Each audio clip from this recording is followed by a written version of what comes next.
আমাদের অনেকের এই মানসিকতা আছে, অন্যের প্রাইভেট বিষয় নিয়ে কখনো আপনি নাক গলাতে পারবেন না, কারো প্রাইভেসিতে আপনি ইন্টারফেয়ার করবেন না, কারো প্রাইভেট স্পেসে আপনি ইন্টারফেয়ার করবেন না। এটা খুব বাজে একটা স্বভাব, এটা ইসলাম হারাম করে দিয়েছে।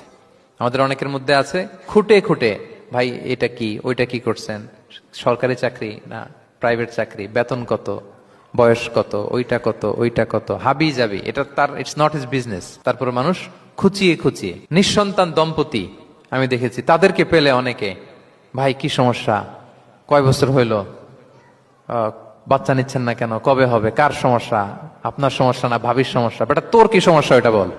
একজন নিঃসন্তান দম্পতি তারা কি স্ট্রাগলের মধ্য দিয়ে যায় আপনি জানেন? এটা তার জন্য পরীক্ষা। ওই পরীক্ষার মধ্যে আপনি খুঁচিয়ে খুঁচিয়ে, মানে সে kind of his a gynaecologist, treatment দিচ্ছে, ভাই কি হয়েছে, এইটা ওইটা, তাদেরকে বিব্রত করে একটা পরিস্থিতিতে ফেলা, এম্বারাসিং একটা সিচুয়েশনে ফেলা, এটা হারাম।